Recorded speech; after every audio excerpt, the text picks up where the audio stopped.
Hello everyone. I still see people joining, but I think we could start. So good morning, good afternoon, and good evening, and welcome to March edition of Data Talks titled Forging Effective Government Data Spaces for a Digital Tomorrow, organized by the Data Innovation Lab at the German Foreign Office. My name is Gunda Emke. I am the project lead of the Data Innovation Lab, and I have the privilege today to moderate this session with a diverse panel of experts. So a very special thank you to our speakers for accepting our invitation, and a warm welcome also to Hedwig Miesen, Professor Boris Otto, Ana García Robles, Martin Holin, and Hans-Christian Mangelsdorf. So thank you so much for being here. Welcome also to our great audience. Please feel free to introduce yourself in the chat. Before we start, allow me to share a few words about the organization of this session. The session will be recorded and published on our YouTube channel. You find the link in the chat. The session is organized the following way.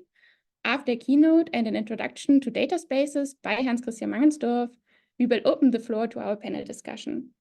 Each speaker provides short, inspirational talks with concrete examples.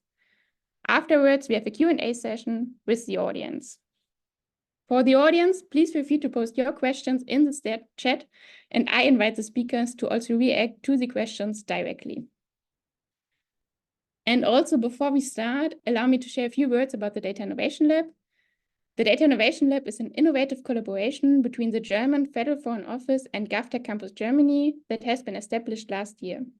It serves as a dynamic hub, fostering collaboration among diverse stakeholders in Germany and globally.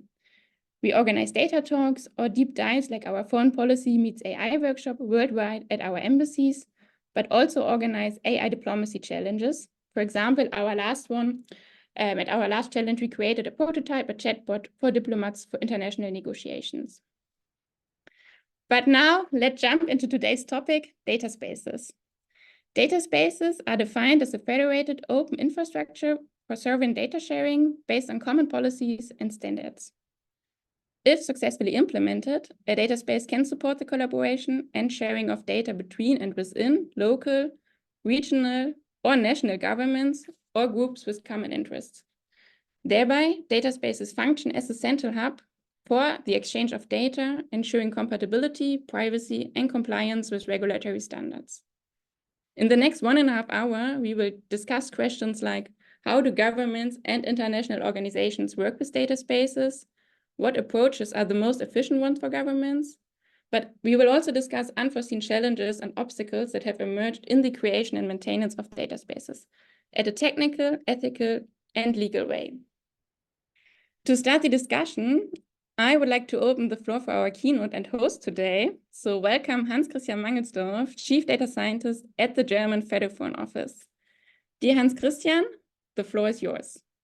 Thank you, Gunda, and thank you for getting us started on this for this data session of the Data Talks. Welcome to everybody who's was just dropping in, listening, and obviously also to our panelists. I'm really looking forward to this session. Gunda asked me to say a few words, so I'll try to keep it as short as possible and yeah, try to put it as some sort of keynote.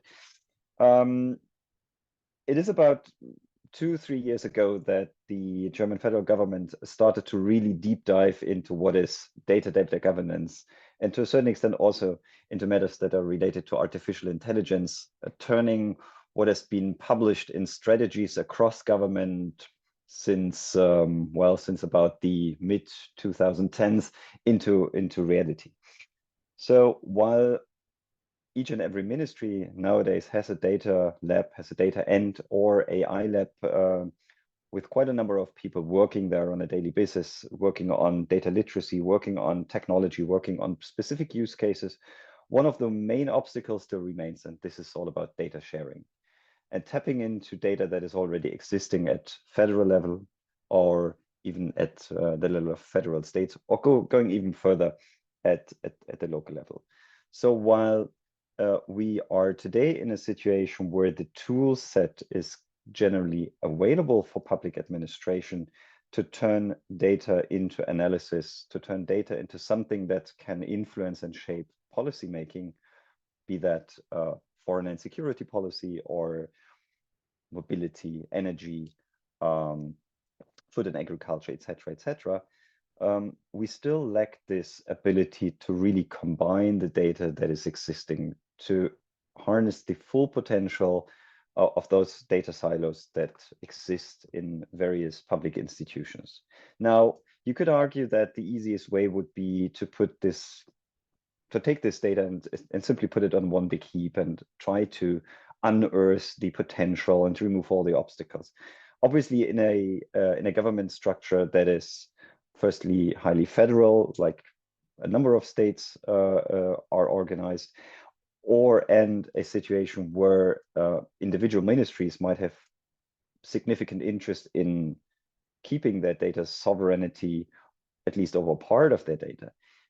Data spaces could be a solution, and probably should be a solution, that would provide not only the necessary technical framework, but also, more importantly, the necessary governance framework to make that happen. And while it might not be possible to directly tear down and remove all those silos that we currently see, there might be an option to put little holes into these silos, install a tap and open that tap and close it even at some point in time, but do that in a very controlled,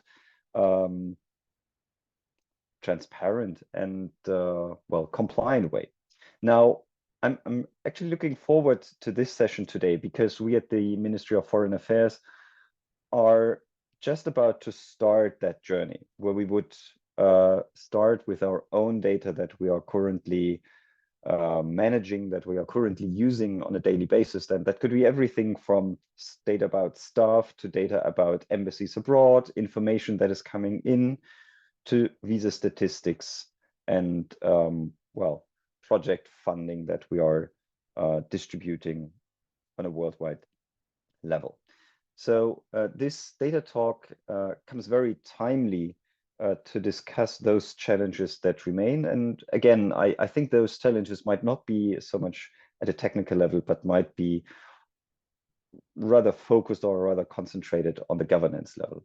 And to cite just a few examples, there might be data sources that you want to share only temporarily. There might be data sources where you really need to track who was using that data, and where you would want to guarantee some sort of traceability over usage, be that for analytic purposes or even for applications that you might publish within your organizations or across government. So while, and coming to the end of my very short keynote, while looking around and seeing that industry is using data spaces and has developed standards, technologies, tool sets to do that quite efficiently and effectively, I think government still struggles to find a right balance between what is technologically feasible and what would be useful or what would be needed to turn that, or to create that, basically to combine that with a straightforward and useful governance structure. I would actually limit it to these few introductory words and would come up with a few examples then later on during the panel discussion. So Gunda, over to you again. Thank you again for getting us started on this very important topic, because data spaces, although, well, we are talking quite a lot about it internally, I haven't seen a data space yet knocking at my door, and it would be great to see one coming around sometime this year. Thank you very much. Over to you, Gunda. Thank you very much, Hans Christian, for your insights and for this little introduction into the topic. I think this was a great opening for our data talk. And I would like to open the floor now for our first speaker, Ana Garcia Robles, Secretary General at the Big Data Value Association. And we are actually curious to learn more how you promote data spaces at Big Data Value Association, like what opportunities you see, what challenges, what solutions, how can we actually create a better exchange between business, academia, and government to create a fair, safe, and ethical data space. So, dear Ana Robles, the floor is yours. Thank you very much, and I hope you can hear me well. And first, thank you for having me here. It's a great honor. And also greetings now from Antwerp in the middle of another event, Euro HPC event, and there were a lot of talks about data spaces here as well. But let's go to the point of today. So I'm gonna say a few words about BDBA first, so that you know a bit more of what we represent. So we are an international association, mainly European, and we do research and innovation, but industry-driven research and innovation. So we have a lot of companies, but also a lot of research institutes collaborating together. And we work both with data and artificial intelligence. And we really are very keen in making our industries more competitive through data and AI. So to put a bit of, and through innovation with data and artificial intelligence. I'm gonna share a few visuals with you that I hope help on my speech. Is only for visuals because I want to look a bit at the past, at the present, and at the future. And also because BDBA, as we are research and innovation, even if it's industry-driven and value-driven, we always try to look a bit ahead. And I want just to refer to an old paper that is actually 4 years old, but it still is very, let's say, actual today. And it was the whole assessment that the community did together in how we can build this common, European data space. We used to call it more data sharing space. And I just put here 3 visuals that are still very relevant and help me a bit in the storyline. And you can say first in this one that to really create value out of data in data spaces and to make data spaces work, there are many different components that need to come together. This is not only about technology. Of course, technology is very important. It's not only about the data itself. It's also about governance. It's a lot about people and skills, and it's a lot about ecosystem and organizations. And of course, there is a strong connection that is the trust. And it's only if all these variables really are addressed together that we can generate value. We also did a lot of assessment on this industry, public, private, and research collaboration and the needed ingredients to make data spaces work. But I want to also look at, we define our own roadmap. And that roadmap now, because as you can see, it started in 2020, so we can already assess where we are today and cover aspects of convergence. And I will talk about that in a moment, deployment, standardization, experimentation, awareness, and it's very well explained in the paper. And I would actually still recommend many newcomers to come because the paper explains very clearly the challenges and all the levels and a roadmap for addressing that. And that roadmap is being implemented now. Just to say a bit on the today, and thanks to this convergence element, BDBA joined forces with other key players. And in particular, I look at the Data Spaces Business Alliance, where we join forces with International Data Spaces Association, GaiaX, and Fiverr. And together we have been working in technology convergence, but also in the tools to support SMEs and public sector. I'm very happy that also we have here Professor Boris Soto with us, because a great outcome of our collaboration was the Data Spaces Support Center. And we just released the version 1 of the blueprint, but there are other tools that can help, let's say, newcomers to the data space, like the starter kit and others. And this is supposed to help you, and it will help you to understand what are the challenges ahead. I will give you the tools to actually implement data spaces.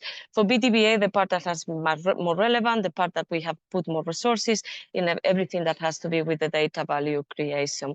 And of course, we are working with a lot of the European data spaces, the ones funded at the Digital Europe program, and we are therefore learning a lot. Now, let me jump a bit into the from our perspective, and again, we are a bit innovation looking, so looking at the future, where we see the challenges ahead for the data spaces. And this is a bit texty, and this is actually a summary of our overall strategic and research agenda. But I want to pay attention on the second point or the second line, where we have a very clear theme in expanding data-driven ecosystem across sectors and value chains.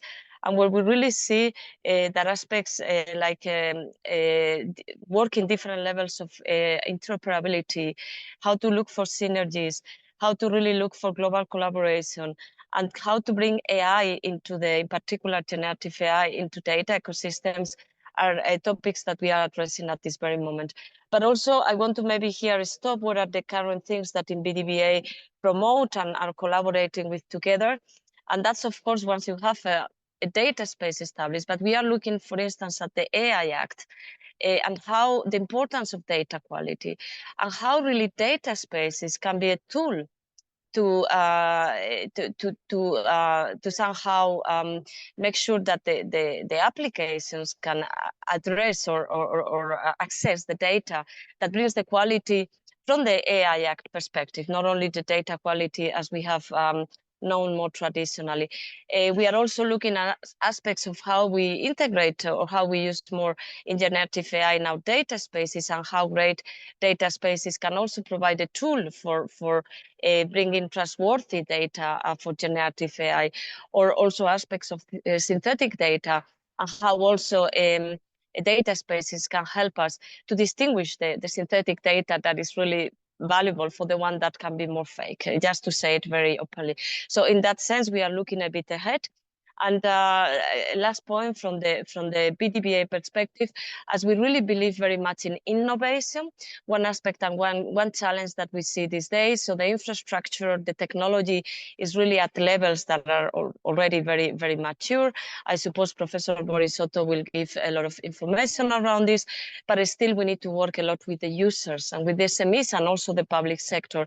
And for that, we believe, and that's the way we work in BDBA, that we need to give points for experimentation and support. Because to connect to data spaces, you need to also make a transformation internally of you need to work with your data and to prepare your data to share. So there is a lot of work and a lot of support that in particular small and medium enterprises and also in many cases public sector has to do. So we have our own network of hubs in BDBA, but we work also very closely under the Data Spaces Business Alliance with an overall network of hubs to give support again to all players that want to enter into the data space. And that's all from my side. Thank you. Thank you very much for your insights. I think this is super enriching for our discussion, especially having this multi-perspective ranging from data quality to AI Act. And I think these are all challenges that governments have to tackle. And also, this is where Hedwig Miesen comes now into place, because I would like to welcome also Hedwig Miesen, the Chief Data Officer at the Dutch Ministry of Home Affairs and Kingdom Relations. And we are very curious to learn more about the path that the Dutch government has taken with regard to data spaces. So what were your challenges and learnings and also your success factors? Again, a warm welcome to you, Hedwig Miesen, and the floor is yours. Thank you for inviting me. I'm really honored to participate on the data talks. And I've recognized a lot of problems and challenges, but I hope it is interesting for you to hear how it is organized in the Netherlands. I'm the Chief Data Officer of one ministry from Internal Affairs, but of course, every ministry has a Chief Data Officer.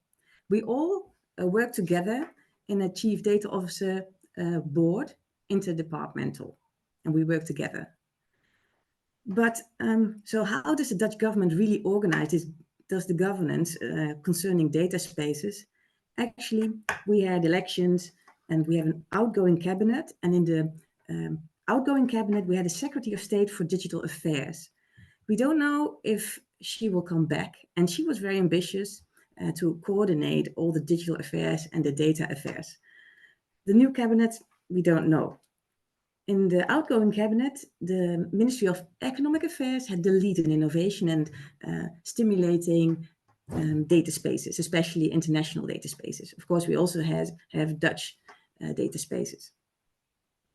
The thing is, if you look at our strategy, we really focus on federated data system and less on platforms and facilities.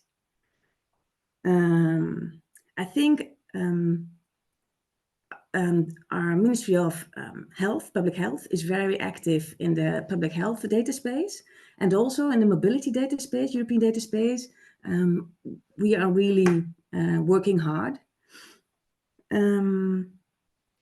The thing is, we were talking about technical, ethical, and legal challenges, but we also saw cultural challenges. For instance, in the Corona use case, we had a problem. National Statistics has a law, and they can ask for all the data and analyze it and make Dutch policy in crisis. But for instance, the National Institute of Public Health didn't want to share the data with the Regional Institute of Health, with the ministry. So we didn't have the data was there, but all the different organizations just kept their own data. That makes, I thought, let's start with some examples of challenges. The first one is, it was already mentioned, but also in the Netherlands, is how to get access to data for secondary goals, so the data sharing. And every organization or government body is busy with their own data, but in their own pace. And the second challenge is data literacy. We have vendor lock-ins, we're very supply dependent, and especially ICT architects, especially if we want to comply with the international data spaces, we have to look at enterprise architecture, domain architecture, solution architecture. We all have a shortage. That's why I also work a lot on data literacy. I had 40 people through a CDO course in 3 classes. Like we did a lot of team building, and every organization in the ministry department in the Ministry of Interior has to supply somebody in my ministry chief data officer board, and they have to comply to my data strategy and my data policies, and they have to do the CDO course. And already 40 people within our ministry followed the course, and it really helps. So also the strategies, some of the departments are now writing down their data strategies together, and yeah, more is coming up. Also, a data stewardship masterclass, or it's not a masterclass, it's really 6 days. People go to courses, FAIR principles, yeah, data-driven working courses, multiple days at the National Statistics. That's what we have to do. Because also a big challenge is that data is not recognized as the most important mean of production, whereas finance and employees are in the ministries, but data is not yet, and especially by middle management. I think half of top management, but also politicians, don't see that data is the mean production of the future. But some of the top Secretary Generals see it, but middle management, there's a lot of work still to be done. So ownership of data, professional commissioning, there's a lot. We give a lot of courses on that too.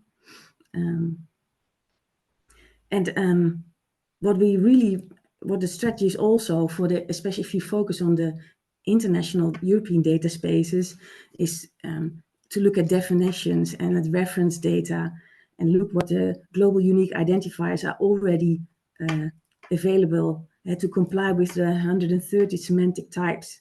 So we speak the same languages, and that AI really makes sense, and that we really compare things, the same things, and that our data becomes machine readable.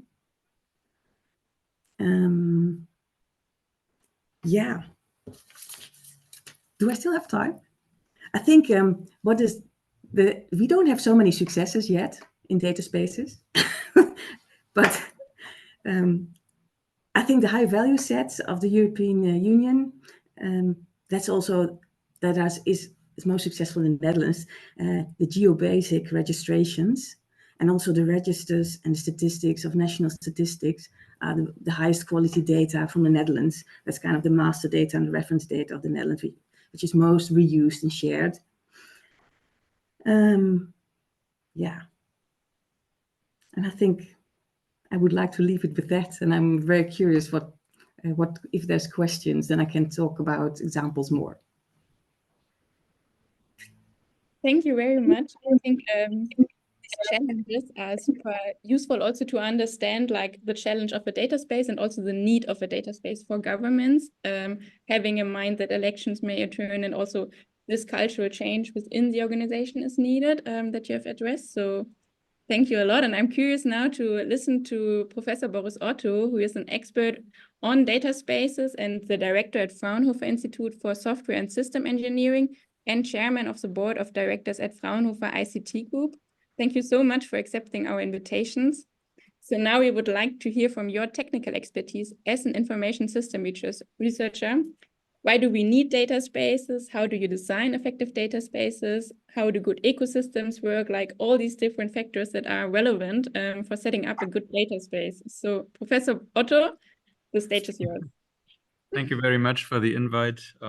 Also a great opportunity to share a couple of, let's say, learnings and good practices that we have collected over the last 8 years since we started with data spaces. And yeah, and Gunda, you touched upon a number of interesting questions. Unfortunately, I only have 5 minutes, I guess. So probably will leave many of those to the discussion. But as you said, I mean, I am an information systems researcher, and that's also why I look at, let's say, data spaces as a design endeavor or design task. And saying that, I've structured a little bit. I switch off here my Outlook so that we will not be interrupted with bings from incoming messages. So I've structured my little talk around, let's say, the well-known 3 questions. So first, the why. So why do we need data spaces? How does it actually work? And what is it what we have to focus on? And if we start with the why question, why we need data spaces, it was also addressed previously by Mr. Mangelsdorf when he said, well, data sovereignty, of course, is a key driver. And perhaps in order to outline that a little bit, I should give a definition how we see data sovereignty, because it's a notion that basically stems from other disciplines, for example, the law. But in information systems, and in particular with regard to data spaces, we see data sovereignty as a capability of a legal or natural person to be self-determined regarding their data, even if the data is shared, for example, in ecosystems with others, so outside the own boundaries of the company. So data sovereignty and data sharing is probably, together with trust, is key when it comes to find the right balance. And this is an important point that I'd like to make. The right balance between the legitimate interest of a single agent, a community, or even the society to reuse data that is existing, right? Because data can only unfold its value if it's going to be used, right? But on the other hand, there is also an equally legitimate interest of the data holder to have a voice in the data sharing, right? So because data is not for free, in particular, and we talked about that, if it should come in high quality, it comes at a cost. So, and that is one of the reasons why the data holder, the data provider, should have a say, should determine a little bit the conditions under which the data can then be reused by others. So, and what we see is basically that the discussion is, well, a little bit dominated by extreme positions, while data sovereignty for us is a means to balance, as I said, these two sides, these two interests of, on the one hand side, the data holder, the data provider, and on the other hand, well, the data user, which is in often cases some sort of a community or an ecosystem or even the society, as I said. So why is that important? I mean, why should we share data? And that was mentioned also by Hedwig earlier on. Data is a key resource, and that is understood all over the place. For example, in China, it's considered since recently the 5th production factor. And we were earlier with that in Europe because data is, let's say, a key resource, necessary prerequisite, on the one hand side, to cope with a number of challenges that we have been confronted with in the past, but also to seize opportunities to make our life better and to contribute to the prosperity of societies. And examples can be found, it was mentioned, in the fight against pandemics, but also in the development, of course, of personalized medicine, or in better traffic management to keep our cities cleaner. And all of these scenarios have in common, and that was also mentioned by Mr. Mangelsdorf, I believe, that you need to combine data from various sources. So no single agent, no single player in the market has all the data that is needed to address these issues. So now we see that, and that was laid out in the European data strategy, that since we understand that data sovereignty is important and data itself is also needed in order to address these challenges, well, 80% of the data, in particular of the industrial data in the EU, is unused because it sits behind firewalls and in databases which are only accessible internally. So more or less 80% of the data is not been leveraged when it comes to its use to its maximum extent.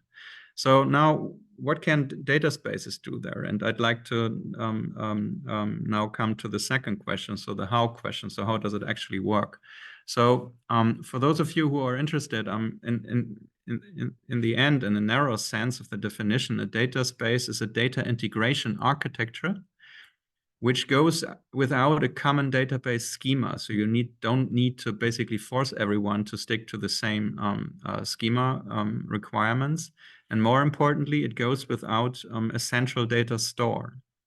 So a data space allows sharing of the data without requiring the participant of the data spaces to dump all their data into one place, of which they cannot see basically who's fishing in that data lake, and have no control whatsoever what's happening there, in particular when it comes to data governance.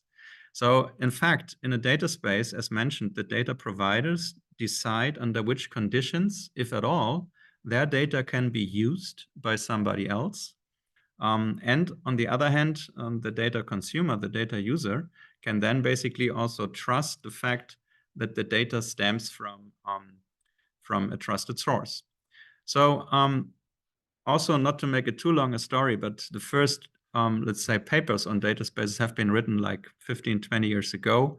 And that basically development stems from what you might know, semantic web and linked data and these kind of things. So it's about leaving stuff where it is, linking it on demand, and basically adding trust and data sovereignty. And those last 2 points were let's say the ingredients for the recipe that were added 8 years ago, when, let's say, the first grant was given by the German Ministry for Education and Research to Fraunhofer to, together with a group of initial industrial partners, to design an architecture approach how that could work.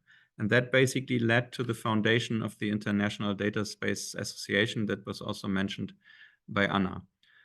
This groundwork has then been taken up by Gaia-X, mainly in the light of the US Cloud Act, which basically was, well, tackling the questions of our data sovereignty, in particular on cloud platforms. And of course, was then also supported by the European Strategy on Data, which prominently asked for the establishment of what they call common European data spaces. And in the European data strategy, there was also an instrument also, let's say, introduced, which Anna also mentioned, and which is the Data Spaces Support Center. And my dear friend Anna is also one of our key assets, of course, in the Data Spaces Support Center. And that's also pretty much the European way we do it together because we team up. So now we see that there are, let's say, about 100 or so, about more than 100 data space initiatives out there that are either at the brink of going live or are already operational. And prominent examples come from Germany, for example, like Catena-X in the automotive industry, or the mobility data space, or Health-X, but also from other European member states, in particular the Netherlands. There's the basic data infrastructure, or SCSN, in the logistics. So there's many things that are ongoing now. And that is also why the topic receives significant also attention from non-European partners. in particular also from the US and China. And I can say that, let's say, the platform providers are very interested in learning what kind of standards and legal provisions we set. And they are eager in implementing that into their platforms in order to make sure that from a user perspective, also when using non-European platform provider services, the legal provisions and the standards for data spaces are adhered to. Yeah, so if we now come to, and I should speed up a little bit probably to the what, so what is really to be done. I think what is important is, I mean, we try to set a new standard for data sharing on cloud-based platforms. So we need to understand that this needs to be put into software, which we should focus on in open source. And it must be standardized. That is why contributions to standard setting organizations like ISO and SANELEC are so important.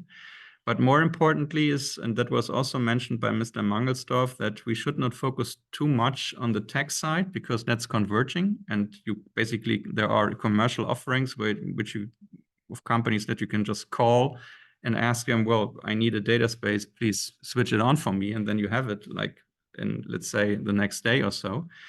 Now, what is important is to focus on the business model aspect. And we need to acknowledge the fact that despite the fact that data spaces are a federated, distributed architecture, from an economic standpoint, they function according to principles of platform economy. That is why we need to strengthen the supply side. So we need to, focus and create critical mass in terms of data, services, participants, in order to get the demand side going and network effects to kick in. Moreover, we need to remove all entry barriers if possible. So it must be easy as we know it from the consumer app ecosystem on our smartphones to just enter a data space and start sharing and using apps. And also we should look into, let's say, the business model of a data space authority. I very often step over situations where I got the impression that these authorities think, well, we will all get rich in the data economy. We will all end up as zillionaires in the data El Dorado. And this is probably not true, because data spaces are an infrastructure. And that is also why I like the notion of the basic data infrastructure in the Netherlands, because it's the same logic as in all the other infrastructures that we know, the motorway system, the railway system. Somebody needs to take care of building it and funding, let's say, its construction. You need to think about, well, who's paying for it, for the use. You need a police, you need to certify, let's say, everything that's happening on the infrastructure. And the same holds true for data spaces. So therefore, it must be in place before the cool business models can emerge. And that is why we need to think of, let's say, sustainable, probably not so much profit-driven, but in many cases cost-plus, or let's say, well, commonly owned business models for data infrastructure. So you realize I could talk forever. I just exceeded my time limit. Sorry for that.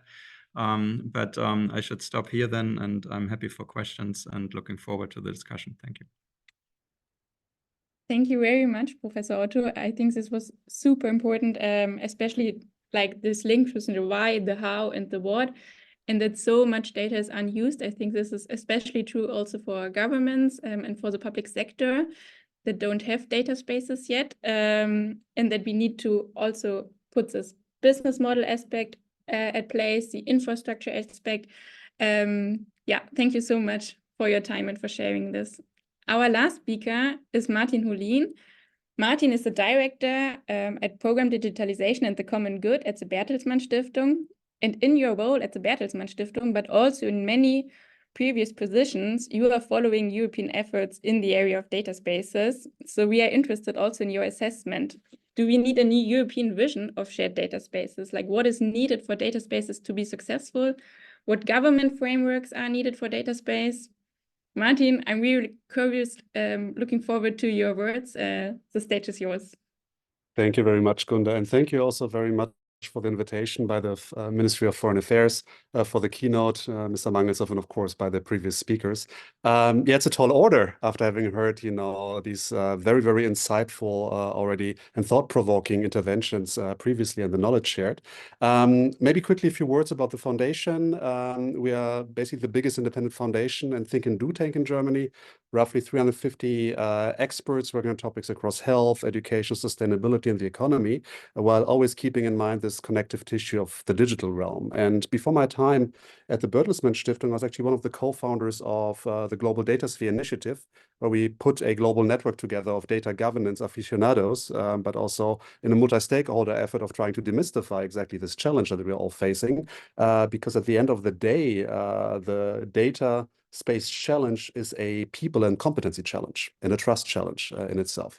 So I was asked to dig a little deeper now in the European angle, which I try to do, again, looking at whether or not there is a vision that's still needed, what would be needed to make these spaces successful on a European scale. And then, of course, to what extent also the government frameworks actually would be helpful, also mechanisms there. And I do find that we find ourselves at the moment really in a pivotal situation where kind of this evolution of our digital landscape, you know, it really needs a European vision where shared data spaces are not just the matter of technological advantage, but a fundamental requirement for safeguarding our digital sovereignty, the resilience of our democracies, and also promoting a fair and inclusive people-centric digital ecosystem. And Europe, as you all know, stands at an inflection point in the current also geopolitical tensions that we are all facing. And this is really a juncture that also calls for critical reassessment of our digital policies and the frameworks governing currently our shared data spaces. So, as you know, recent legislative efforts from the DMA over DSA, the Data Act, of course, and the AI Act, they all mark significant strides towards also regulating digital markets and also addressing the monopolistic tendencies, of course, of the digital platforms and the giants. However, these regulations alone do not suffice. And what is critically needed is also a robust investment in systemic digital public infrastructure. And that's why I like the last point that Professor Otto also made, because in that ecosystem, in this digital public infrastructure, as you know, a robust data ecosystem is one of the key pillars. And this interoperable infrastructure forms the backbone of the digital environment, but also of our digitalized societies. And it should prioritize serving its users rather than exploiting them, according to European values and rules. And however, we are also faced currently in the situation where we face also a little bit the failing political momentum of some of those several also centralized initiatives that were mentioned previously, be it Gaia X or other industry-driven initiatives that, you know, start building momentum, but that are still there, you know, where they need to also fulfill this promise.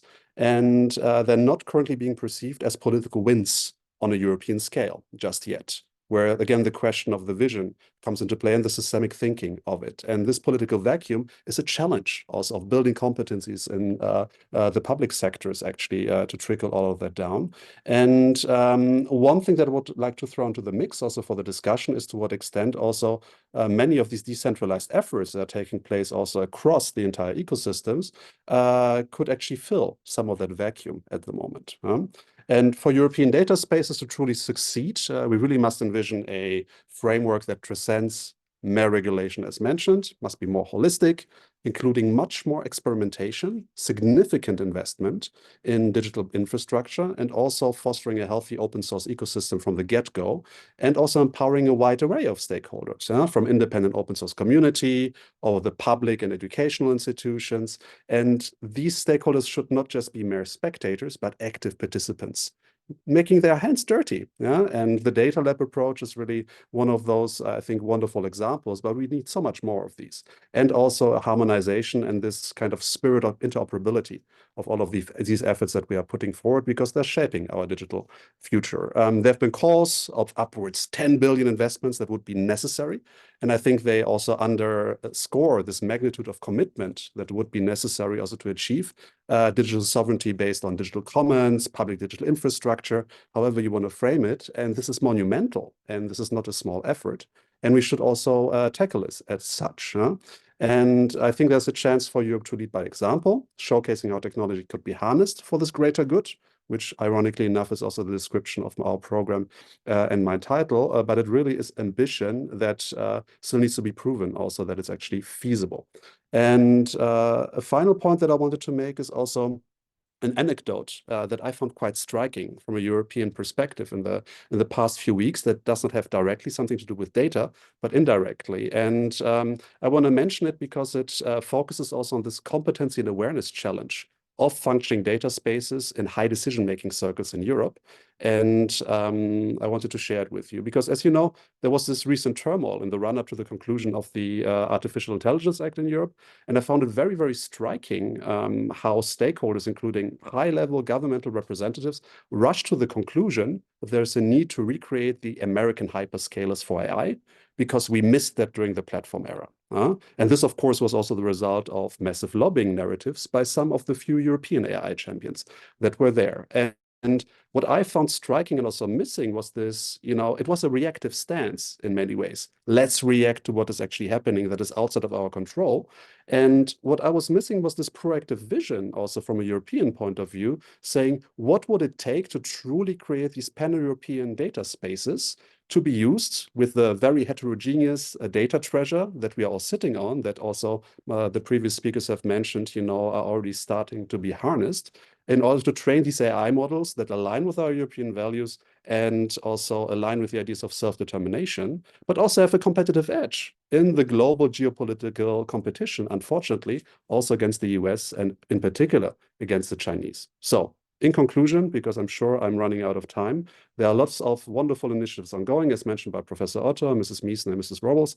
And the journey towards a new European vision of shared data spaces is both challenging, but it's really necessary at this point. And it will require a concerted effort from all sectors of society to create a digital landscape that's equitable, standardized, sustainable, and reflective of our shared values. And in the end, this is really a governance and a trust-building question, not so much a technological one. And I think I'll leave it there. And thank you so much for having me. Thank you very much. Also stressing the importance of Europe, of a European vision that is needed. And I think that might be to some extent also is lacking at the moment. We are now at the point where we start the Q&A session. So for the audience, please feel free to post your questions in the chat or raise your hand. I will do it now this way, since Anna might join or might have to leave a bit earlier this data talk. So if you have questions addressed to her, post them now. I will start with the question. Anna, I'm curious, do you have any concrete success stories from the industry or recommendations that you could give to the Federal Foreign Office or other ministries or the European Union, how to set up data spaces and regarding data spaces?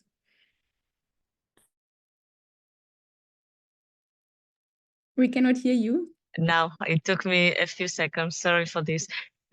So, well, the success stories that I can say is, so with data spaces a few years back, everybody was working more from the research perspective.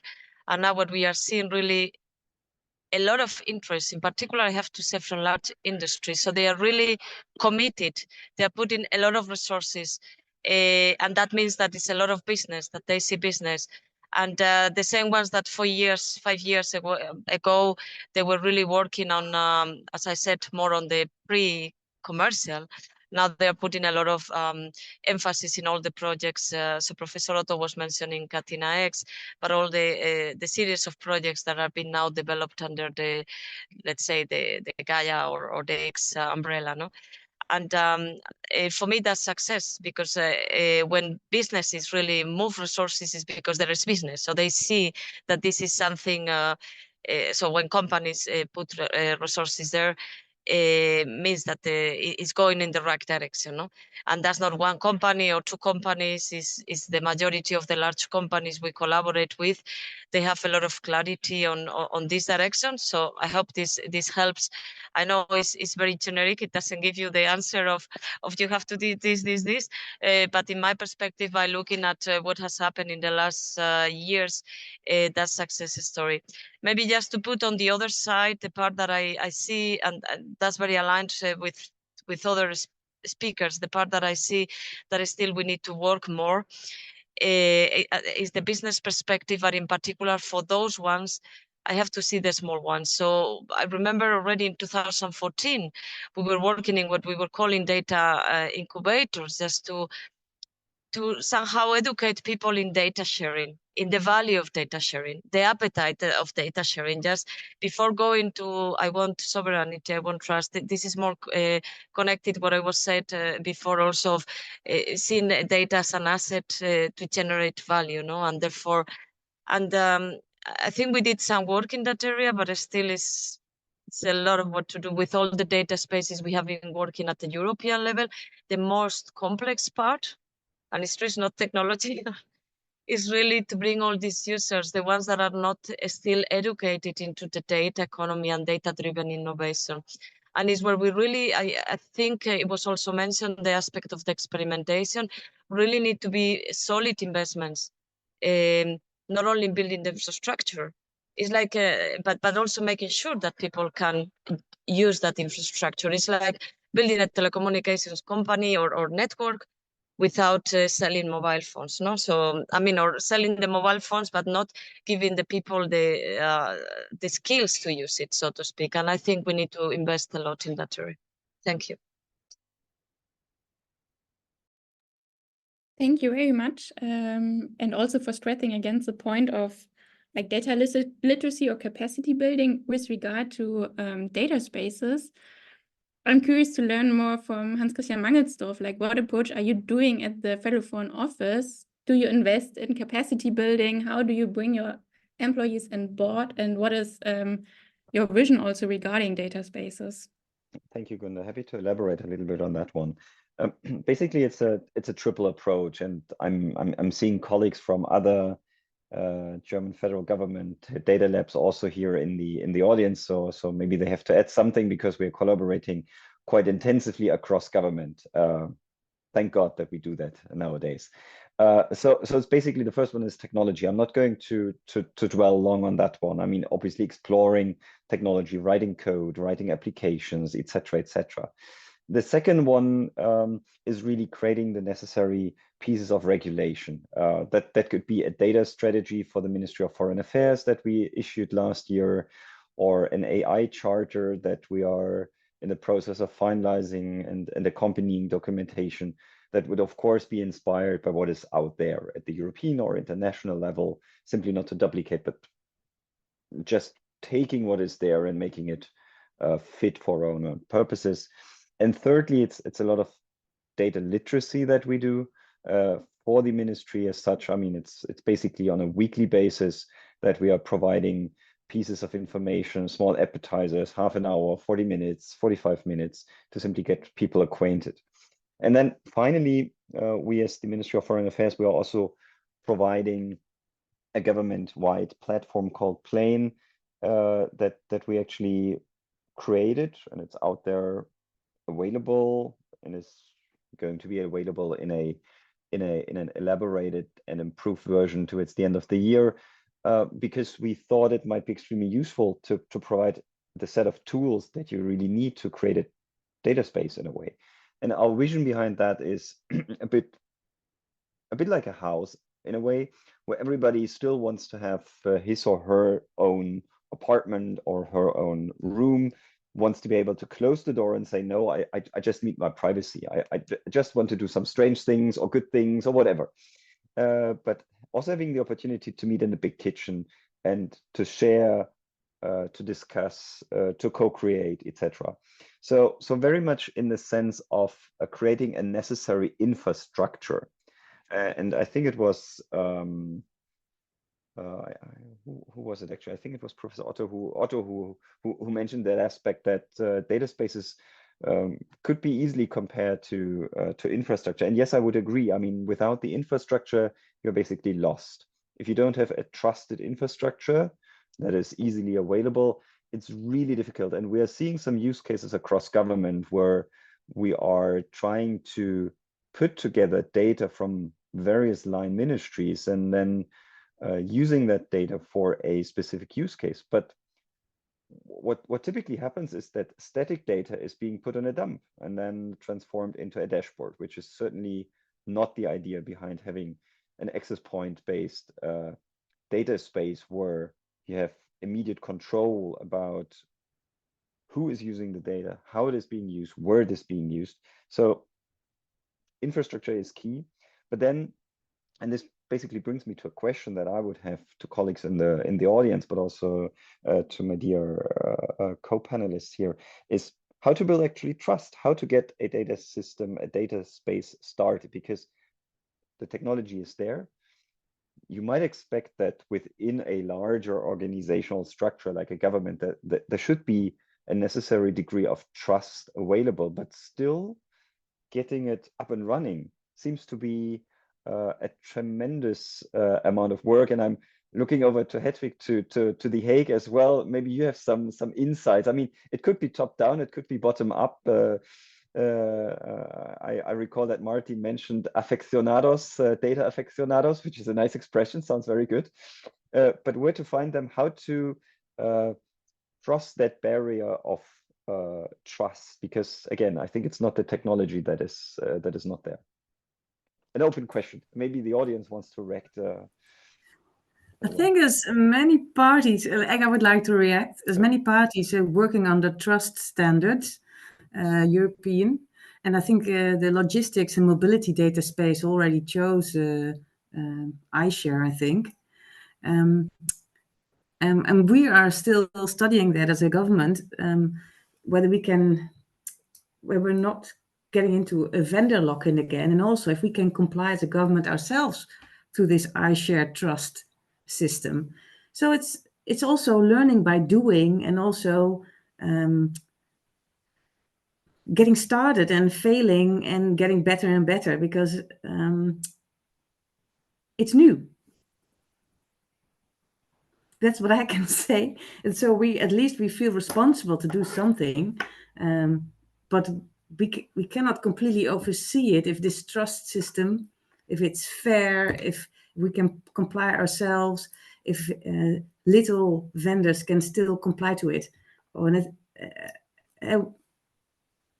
We have to get started to find out if it's really these first systems that are popping up now, if those are the right ones.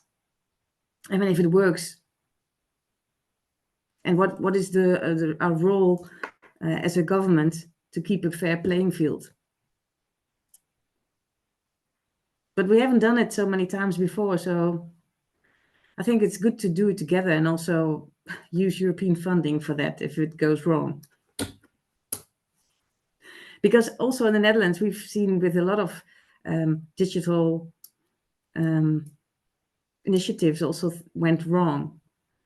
For instance, fighting crime and fraud, we also went wrong as the Dutch government. So we should also be aware that things the first few times, like learning to fly, they go wrong. Martin, you raised your hand. Do you want to react directly?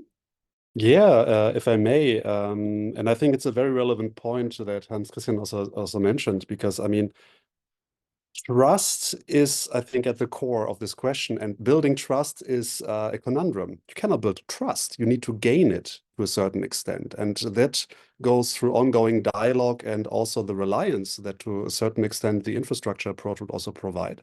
But trust can also, this gaining of trust can also be amplified through actual, showcasing of these very concrete, relatable pilots and the wins. Because there are wins in the ecosystem, but they remain very niche in our own data governance bubble. That's a huge challenge. And communicating this, translating this is really, something that we are not yet good enough at, I think. Even, something that we shouldn't shy away is emotional storytelling to a certain extent. It's a general policy challenge. And one example to bring in here of something that in the ecosystem, I think, showed that a lot can be accomplished was the whole question of calculating Scope 3 emissions across supply chains, of companies that compete with each other, that have zero incentive originally to actually disclose this information. But through privacy-enhancing technology, governance methods, etc., there was an alignment of these incentives, and they've just done it. It took them way longer to write up the NDAs, get the legal teams together, and figure out the rules. than to then actually put it into motion. And those were not complex blockchain kind of solutions, but pretty straightforward also technological solutions that would have then, been accomplished, within the ecosystem. So just again to underline concreteness, good storytelling, but also something that, needs to be gained over time, because that's actually what, helps us build this trust with stakeholders that then also making these decisions and don't feel this is like a very, very techno niche that they don't really understand what it means. Thank you, Boris Otto. Yeah, perhaps to add on that, in fact, it's true. I mean, trust is nothing that can be just built. It needs to be gained, as Martin said, but also it needs to be experienced to a certain extent. And to give you a couple of examples, I also think we need to make it concrete. And because in the end, it's, let's say, something which goes down to social theory, right? I mean, if you're always asked to give your data and dump it to some place, and never get something in return, it's not so much fun. So, and what we learned in our examples, also in B2B areas, is that if agents get, let's say, data in return of equal value, so basically like a swap or social exchange a deal, then that is something that builds trust. So hey guys, I get something back which I can use. It makes my life easier. That's good. And then the other thing is also that I believe that, as was also mentioned, immediately after, let's say, logging into a data space, you need to get something that provides benefit to you. And that is sometimes forgotten. And there are a lot of things, let's say, where data helps companies, but also public organizations out. And this must be put into the center. So basically, as I said, getting something in return, trusting, let's say, the fact that I have a benefit of it. And then, of course, also the trust and governance framework. So I must, like in Germany with the TÜV and the Straßenverkehrsordnung, there must be rules into place. And you need to also be able to trust the fact that everybody is behaving to it. Or if not, that there is basically a penalty, And there is, in the end, an array of these kind of measures that need to be put into place in order to achieve trust. And once more, I think what we need not to forget is the fact that data ecosystems and data spaces, they functions according to platform economics, and we need to create incentives for the supply side to basically share their data in order, as I said, to stimulate the demand side. And trust, experience, and trust gaining measures are, of course, of utmost importance to do that, because otherwise it will not be kicked off, Anna, your reaction quickly? Yeah, thank you. It's just a small remark, because I fully agree with the previous comments, and I think we need to start gaining that trust and building those examples. But just one more ingredient.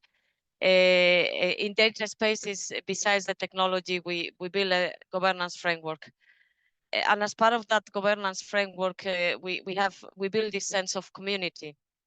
And so participation community, and for instance, in the data spaces support center, we have seen that there is this need to do this community management, so to speak, to make sure that the different participants in your data space, that they really share value, that so there is also a need to monitor that trust has been built, and to have a continuous dialogue with the different stakeholders. For that reason, also, I think sometimes you need to start a bit smaller and to grow as you learn to build that trust as well, just as a small addition.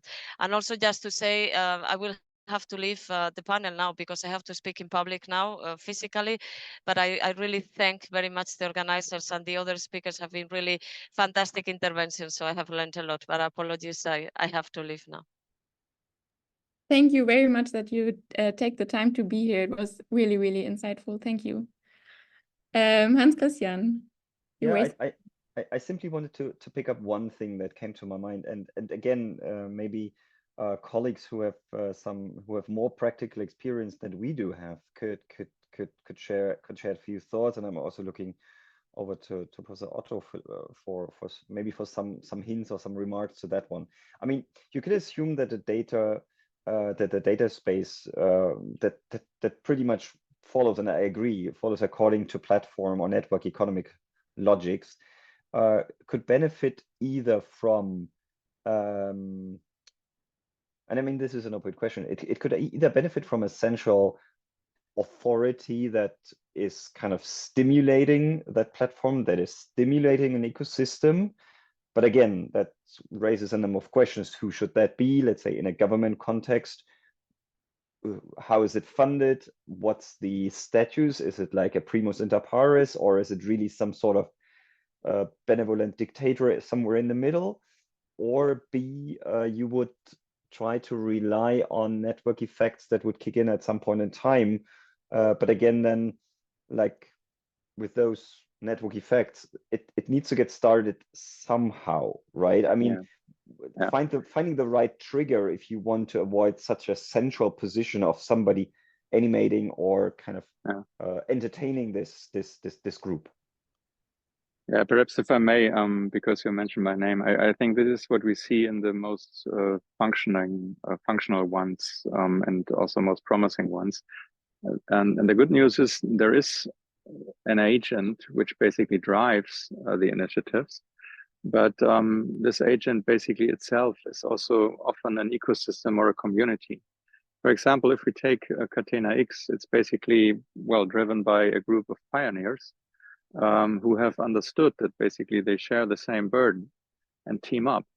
And I think when we want to avoid, let's say, centers of gravity or of control in terms of data, it's of course one layer that we have to look at is, let's say, where the data is stored and under which conditions it's shared, but also who executes control. And to me, the latter is the more important one, actually. And what we've learned from the consumer world is that there are usually, let's say, large monopolistic kind of players who dominate the market and basically can create lock-in scenarios and so on and so forth.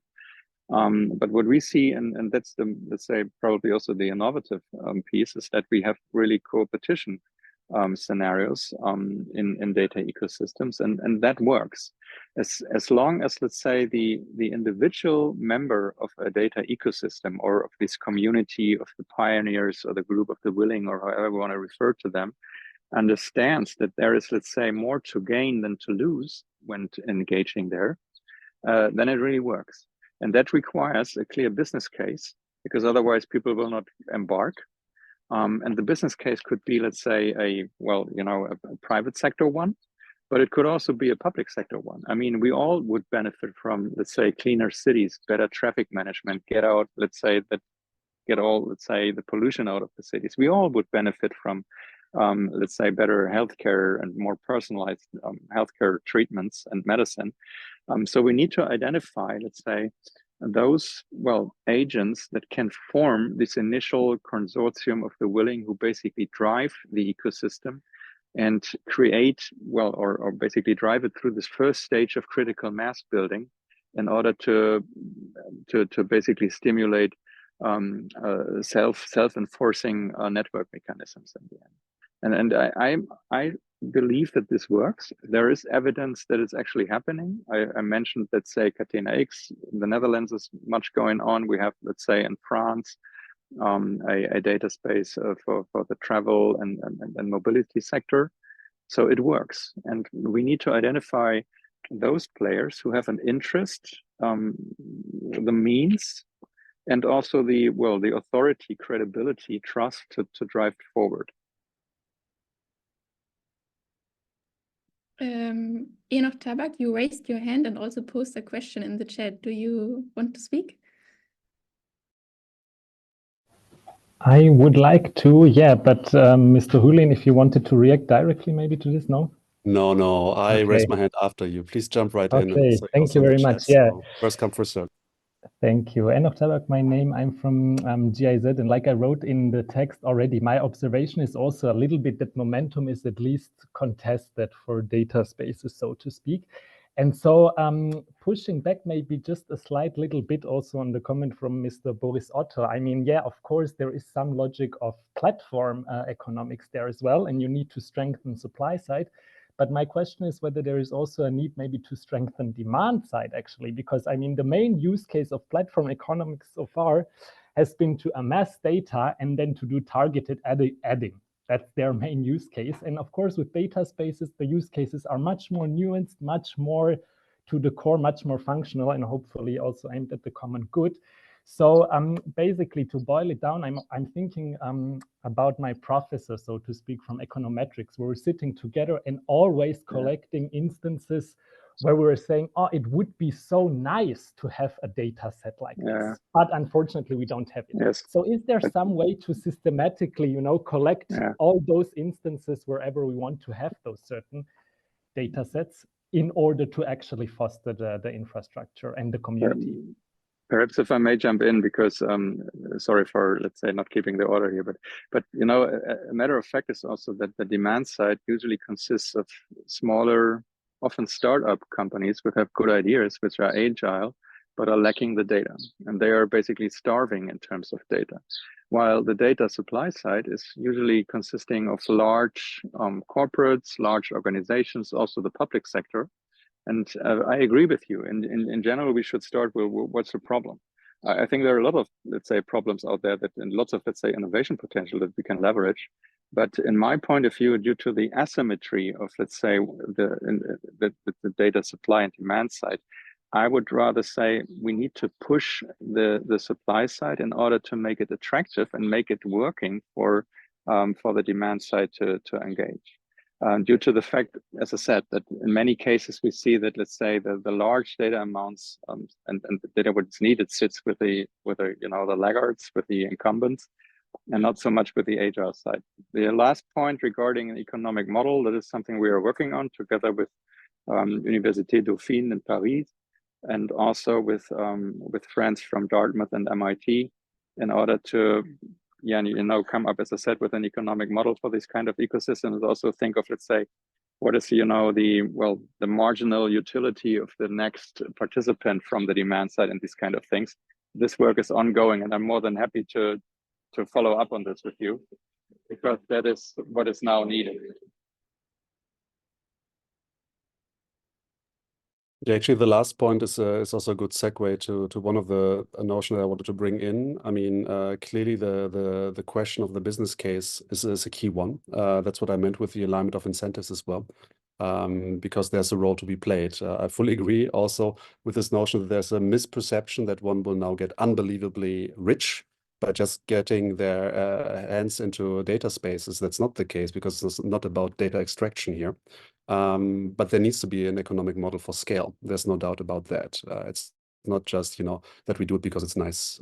Same for infrastructure. It's done in order also to, you know, support GDP growth, because there's more mobility, for example, and society can thrive. Huh? So it's nothing new. The one additional point I wanted to bring in is also, we should not forget that we are finding ourselves in this data governance ecosystem in a vacuum of institutions as well. Of course, there are a lot of good initiatives taking place, but there are, for example, no intergovernmental structures just handling this. The reason why I'm mentioning this is that also this whole notion of multi-stakeholder initiatives, going into that notion on, you know, cross-border questions on policy topics, stem also, and we're very active in the sustainability sphere. For example, in the renewable energy policy space, where the questions of trust, of creating investment mechanisms back in 2004 were not dissimilar to the discussions that we have today. And before there was even, you know, the International Energy Agency dealing with renewable energy topics, or there was an intergovernmental structure created, which is now based in Abu Dhabi, the IRENA structure, which is a truly intergovernmental structure. There was something born out of an international conference in 2004 under the German green-red government, where they organized the first international renewable energy conference. And the outcome of the conference was, let's build a multi-stakeholder body called REN21, Renewable Energy Policy Network, to have exactly this type of alignment in a decentralized fashion. I was fortunate enough to work for them for a stint a couple of years ago, and they just celebrated their 20-year celebration, and, you know, just made the case again of how many, you know, policies were in place and how disharmonized the efforts were, and, you know, where they find themselves right now in the Energiewende. Not a perfect analogy, but again, an appel also to say, institutions also do matter in order to kick these network effects into gear, and also to get the tribe together so that we harmonized, kind of are focusing in one particular channel. And I think there's still work to be done, sector-wide, but especially also transnationally, if we look at a European perspective.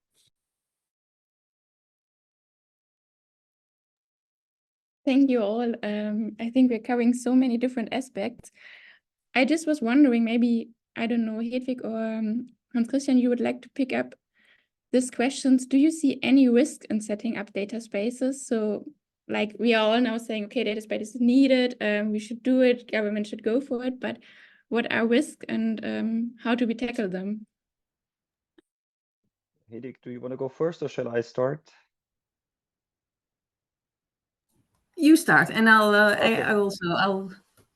I probably would turn around the question, to be honestly, because what we nowadays see is a lot of data sharing. I mean, everybody is sharing data, and if it's only an email that you send around to 10 colleagues, and you can be sure that those 10 colleagues are going to forward it if the information is interesting to another 10 colleagues.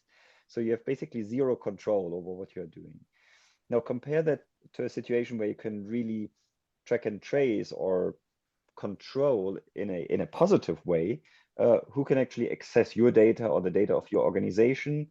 You could even ask somebody external to audit you on your access management system, etc., etc. So I would really turn around the question and say, well, not having a data space or not having a governance in place is a risk. And while I'm speaking for an AI and data lab, while we are actually happy to take risks and prone to do risky things, we have colleagues in our respective organizations that are actually looking at the opposite. They want to keep risks low, and they want to make sure that privacy is protected or is being protected, and that confidential information is not being leaked. So we're in a way natural allies, because those people that are prone to risk and want to do something quickly and efficiently, they need the data, and they don't want to start looking around and create data dumps. And those who want to exercise a certain degree of control, effectively, they also have an interest, a very similar interest, to have something that is a structure, and not just Wild West.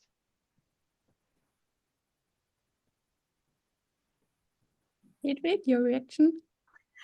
Yes, I think it's very important, data sharing, especially in the physical domain. And when it's not more, for instance, predictive maintenance, energy saving, those kind of things, I think it's only good to do data sharing. But for instance, a small builder has no profit to share his data. He just has to earn his own salary. And it's a lot of work to keep up all these systems from every house, every building he has worked on to do data entry on our data platforms. I think so it will be difficult to have business cases and incentives for everybody. I think also the government has to take responsibility and just pay for it. And for instance, our those basic registrations we've got that are very, very successful, they costed 60 million each.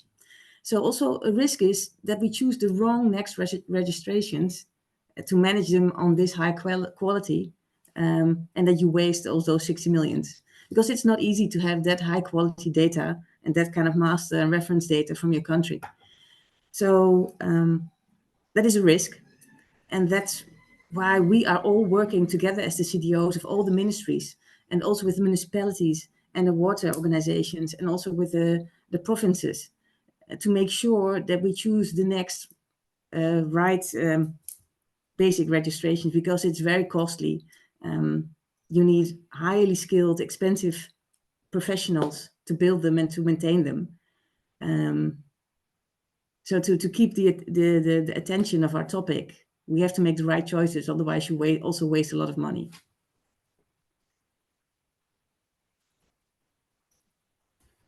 Yeah, and I think the biggest learning from us is that we have to do it together in multidisciplinary teams, and we have to share the knowledge and do it together and divide tasks, because it's a lot of work. Yes, I strongly agree. And I think this is also one of these main messages I want to give from this data talk. We still have 10 minutes left. So for the audience, please feel free to put your last questions in the chat. At the same time, I would like to ask our speakers for some last recommendations for governments, for ministries, for the European Union, like what approach is needed, what is still missing in this discussion. Maybe Boris Otto, to start with you, and your last words. Yeah, I think, as mentioned, there are domains where the government probably should not play such a big role, like in industrial B2B data sharing. But the majority of cases is for the better of all of us, as, let's say, members of our societies. And if we look into healthcare, mobility, energy, education, and I can only second what Hedwig said. Not all of this will be driven by a business case.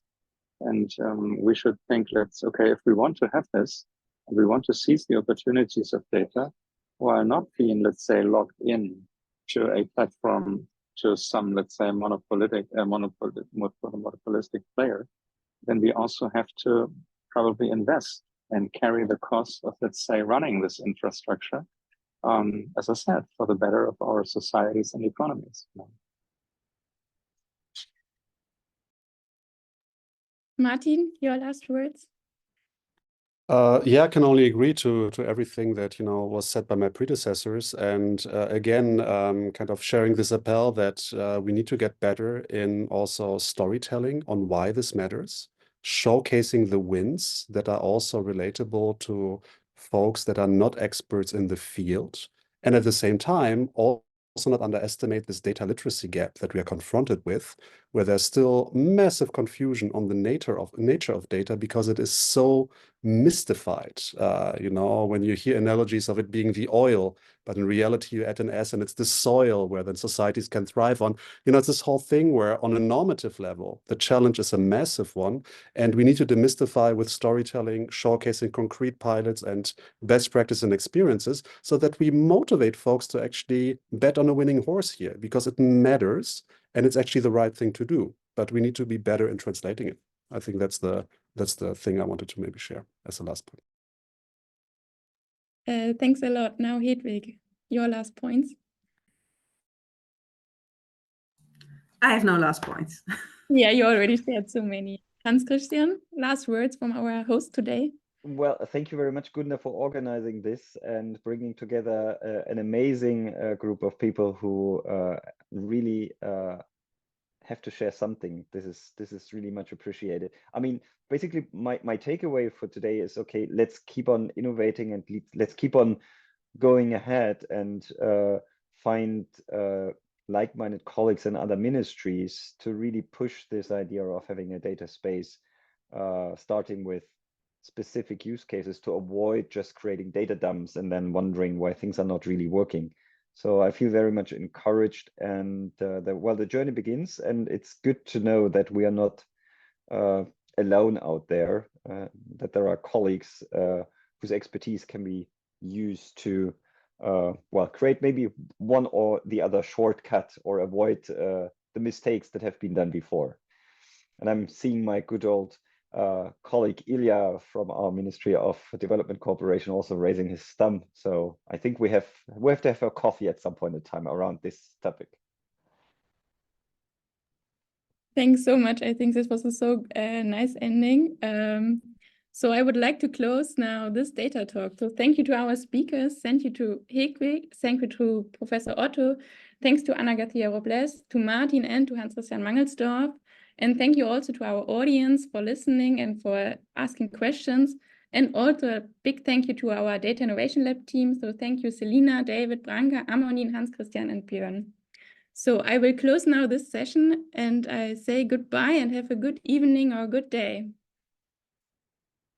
Thank you. Take good care. Bye. Thank you for having us. Have a lovely end of the day. Bye-bye.